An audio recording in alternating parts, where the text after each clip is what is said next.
All right. Colin, George, if you can both introduce yourselves, and also I'm realizing we talked about it, I mispronounced your last name, Behan, Yes. right? All right, there we go, redeemed myself. No worries. Hey, everybody. Nice meeting you all. I'm Colin Behan, the head of CRM gaming at BetMGM. And I'm George DiGuido. I run the growth team at The Information. The Information's a tech, media, finance, journalism organization.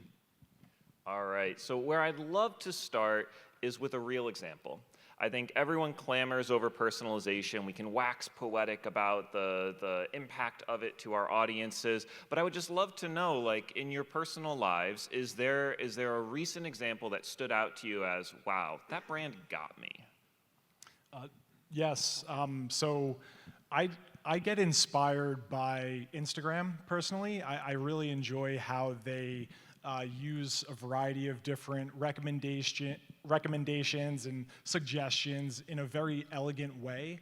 And I try to use that approach and keep that in mind and consider that when I build my emails. And I don't want anything to kind of stick out or be annoying in any way.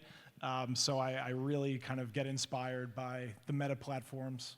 Now, did you have that realization while it was like 4 a.m. and you were doom scrolling and just like exactly plastered to the screen? Yeah, and I think it's easier to pick out some of the companies that you don't like because they trigger that annoyance thing.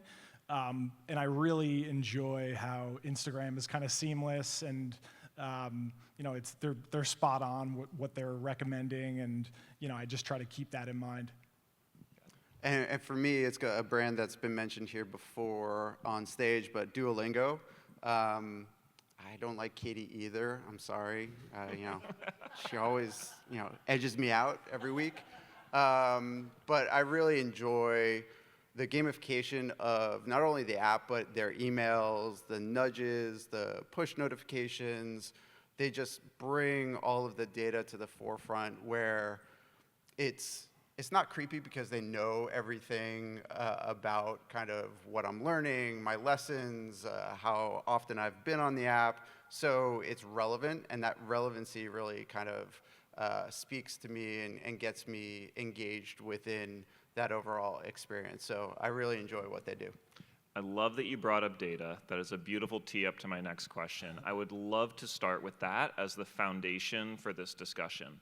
What type of data are you looking at? Like, what are the inputs that you find to be the most impactful and meaningful when you're going about and determining how to tailor the touches of your outbound comms? George, I'd love to start with you on that. Yeah, I'm happy to kick it off. So as a publisher media organization, engagement is key for us.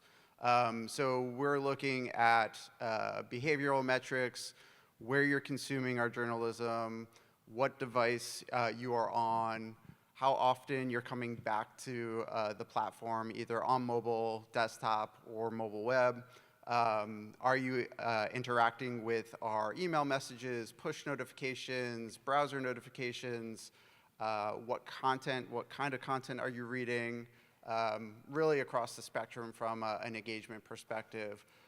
We're also diving a little bit more into some demographic and geographic information, where you're located, what industry you might be in from where you work and what organization you're a part of. So really runs the spectrum with respect to all of the different data points that we're looking at. Great. Being in the gaming industry, it's easy to think about the bottom line and net revenue, but in reality, what are the KPIs and data points that go into achieving that increase in net revenue? Within the casino, players can't play until they deposit their own funds. So we look at things like driving deposits, for instance, and I think when it comes down to our campaigns, it's understanding what's the goal of this campaign, and once we understand what the exact goal is, then we can come up with the content, the offer, And obviously we'll be able to measure and judge the success on that. But it's a lot of different revenue KPIs that eventually get to an increase in that bottom line. I love that. Let's talk a little bit about the targeting angle, right? You have a huge wealth of data at your fingertips. You can slice it 1,000 different ways, probably far more than that if you wanted to get really clever with the ways in which you're splitting things up. What's your general approach to how you think about segmentation? What's the methodology in which you say, like, let's go after this segment versus this, the rationale there? Yeah, I think it's kind of a good transition from my previous response. It kind of depends on what you're trying to achieve. Different time of year, you'll use obviously different content and trying to target different players. So it kind of just really depends on what you're trying to do and kind of start from that approach. For us, it's an interesting question because we are publishing content and journalism, and through segmentation, yes, we can get to a targeted, relevant audience, but how do we know that that particular piece, that particular article, might not be relevant to others that are on our file and would benefit from reading those pieces? So we start off with targeting, and then we look at the site from an engagement perspective. Is this article picking up in traffic and attention? And if so, we expand the targeting out to more of our lead audience. All of our subscribers get all of our story notifications right off the bat. They pay for the service. We want to give them all of the content that they need. But for our lead audiences, those that we're trying to enter into our subscription, it's really a play of, will this article resonate?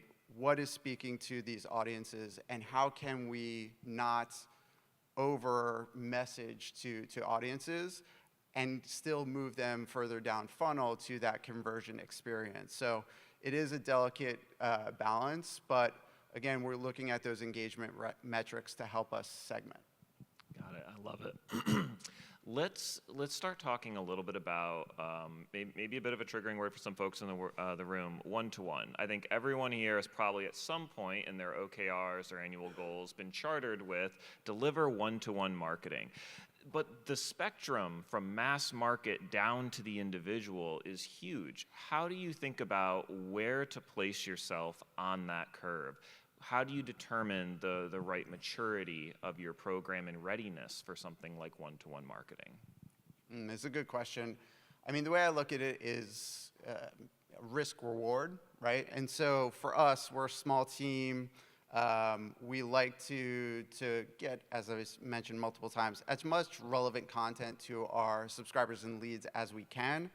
But there's a trade-off, right? The manpower, people power spent on getting to that one-to-one communication takes time, takes priority against other efforts and things that we might bring into play. And so for us, it's a question of, do we send to 5,000 people or 500 people, and what the return on revenue is going to be based off how much more time spent and people power we're going to spend against those efforts. For us, we haven't found the scale for one-to-one yet, so we are still doing more of a larger send to our audiences. But I do think within engagement triggers and things like that, you can, and we do get to that one-to-one message where it's action taken, relevant content distributed.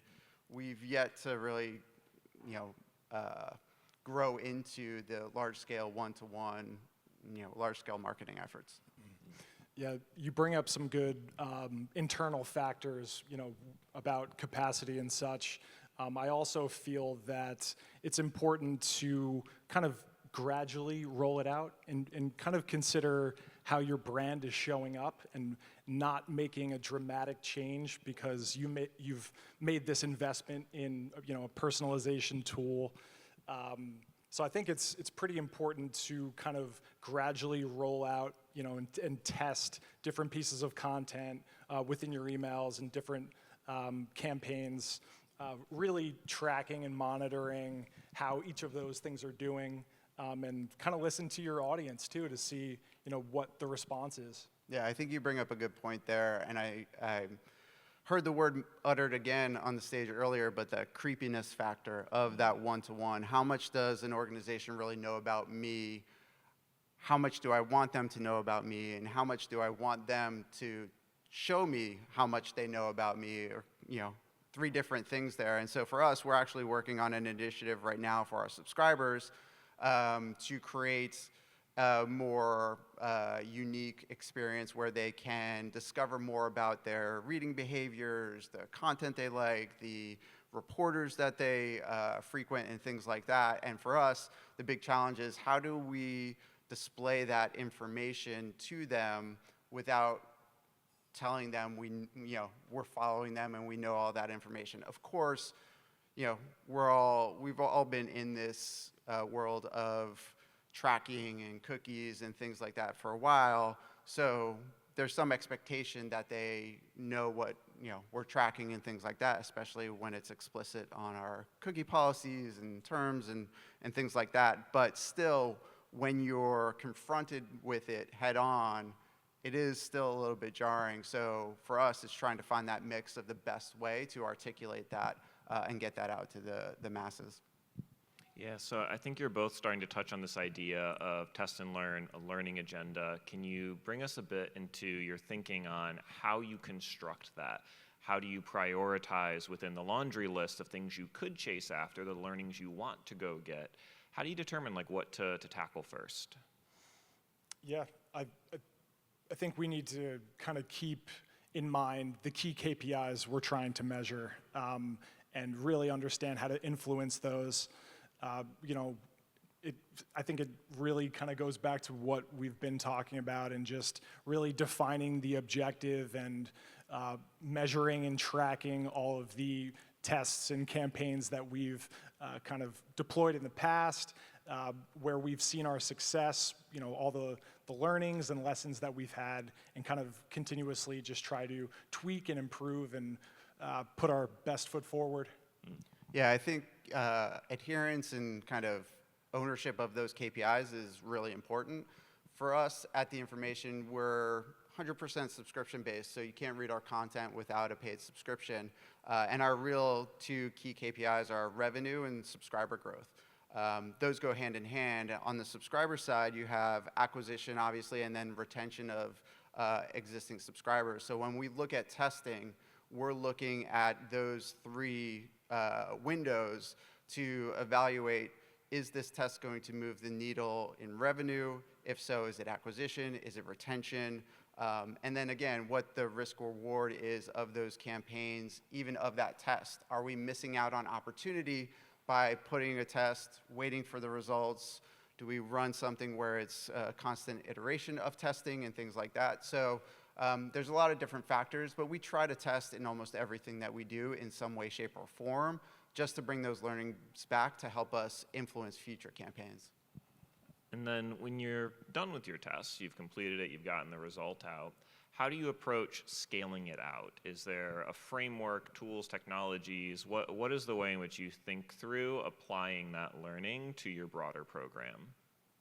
For us, our platforms provide those testing protocols so that we're able to understand the results of those tests.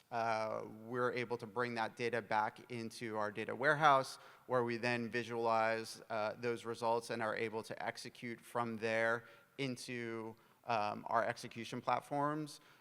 So it's making sure that we have all of the data connected in those platforms that are communicating with each other so that we can make those better informed decisions, and then having the push capabilities to then get that data back into those platforms after we've adjusted or made tweaks so that we can get that out to our larger audiences.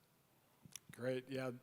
Something we try to focus on too is sort of internal alignment and making sure we have ample resources available from BI and the analytics teams, but also when we see success on campaigns, A number of our different teams continuously have weekly or bi-weekly meetings to share successes from different parts of the business so we can kind of continuously roll out the wins.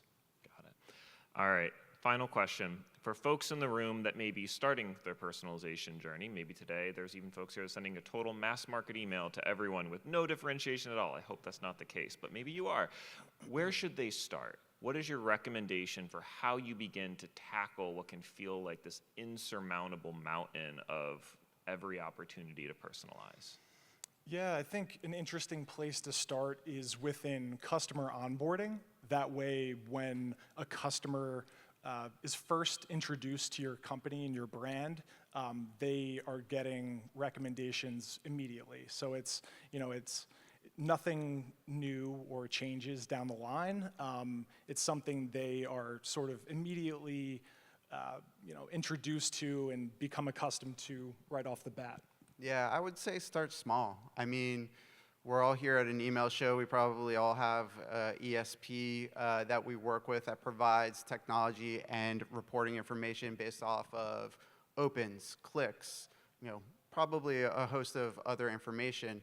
You can do some really unique personalization with just those metrics alone. So instead of trying to boil the ocean of, yeah, well, my conversion data is over here and my lead data is over there, start with email. Start with the data that you have access to and the segmentation tools provided by that platform. Start small, learn, and then expand as you go along. If you try to boil that ocean, you're just going to get lost. I'll continue the puns in the sea of data. So starting small and just really kind of understanding how your audience responds is a good place to start. I'm going to refrain from going on one of my well-known rants, but I would love someone to explain why data is always wet. It's like presented as like a data lake, like it's a sea of information. Like there's a hydration to data that I don't understand why that's like the You got Snowflake as exactly. It's a frozen liquid. Yeah. A future panel, we're going to have you back. We're going to dive deep into the hydrolysis of data. Cool. Let's turn this over to the crowd for the burning questions that you have. I'm parched to hear from Wells Fargo right now. A burning question. Joyce Poole, Wells Fargo. Colin, I'm curious about, there are different states have different laws around gambling. How does that impact how you send communications? Yes, very much so. Good question too. Each state has a variety of different nuances, specifically around offer type and tax implications. So this is something we continuously kind of have best practices with. We try to, I want to say, take advantage of, and I guess try not to offer bonuses that are taxed higher than other types of bonuses and things like that. But yes, this is something that's continuously top of mind, and it kind of just becomes second nature to some degree.